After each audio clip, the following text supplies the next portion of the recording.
I think they should play, but then again, that's my thing.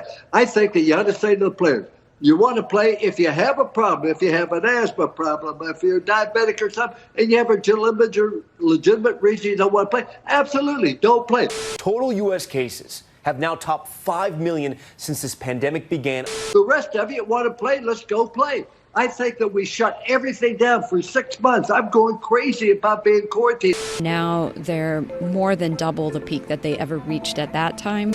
Let's move on with our life. When they stormed Normandy, they knew that there were going to be casualties, there's going to be risks. All the feet that you see, they all have COVID. We had to get a refrigerated truck to store the bodies. But young people, Bill, they think it's like cancer. They think they're going to die.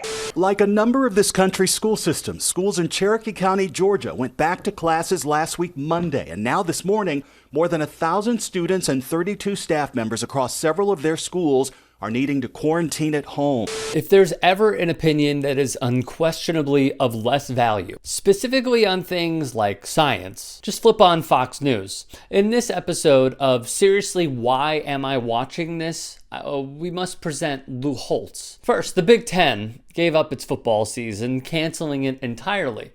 Holtz reacted and opened up his commentary with this line. Well, it's not really difficult decision for him. Two of the presidents happen to be MDs, and MDs are not great leaders. They only look at it from one side. Incredibly callous and narrow-minded is Holtz. I wholeheartedly endorse Donald Trump as the next president of the United States. But hey, we knew that going in. Head coaches hating a medical staff? Par for the course. The coaches nowadays are from a generation where if your leg's not cut off, you brush it off and get back in, former Georgia fullback Merritt Hall said. That's just not really how it should be done.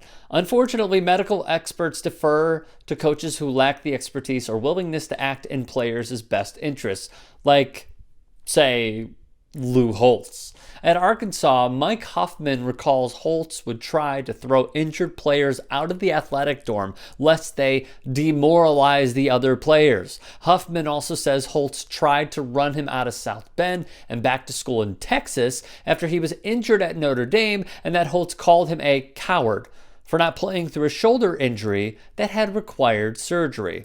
Of course, he followed the let's play victim to the rogue fake news who hates sports, even though we fail to acknowledge we're in a pandemic crowd, like Danny Cannell. You have to look at things from both points of view. As a coach, I'd look at it from a player's point of view as well as from a coach's point of view. And the way it is right now, they just don't want to have sports. See what I mean? Just a quick question for Antique Roadshow here. Who doesn't want to have sports, Lou? Who doesn't want to have their Saturdays back, packed with college football? Why would anyone not want that? Why would we root against that? Also, realize the intentional box he put himself in with this quote. When he gives his commentary, who does he leave out? Do you notice? It's, of course, the medical staff, the trainers, the sports scientists. People stormed Normandy. I took some grandchildren over there. They knew there was going to be casualties. They knew there were going to be risks, but it was a way of life. As one user pointed out, Lou Holtz was born in 1937. Lou Holtz was 7 when the Allied forces stormed the beaches at Normandy. Lou Holtz's experience of D-Day as a 7-year-old is as relevant today as is his current analysis that college football is like Normandy, which, to be clear, is not at all. Greetings. I'm Lou Holtz. An endorser of noted racist Jesse Helms, who called the Civil Rights Act the single most dangerous piece of legislation ever introduced in Congress. A man who loves Donald Trump because, well, in his own words, the main reason I'm endorsing him, I played on his golf course. This is not a man whose opinion we should seek out. Thus, you will likely see him next, once again, on the Fox News channel.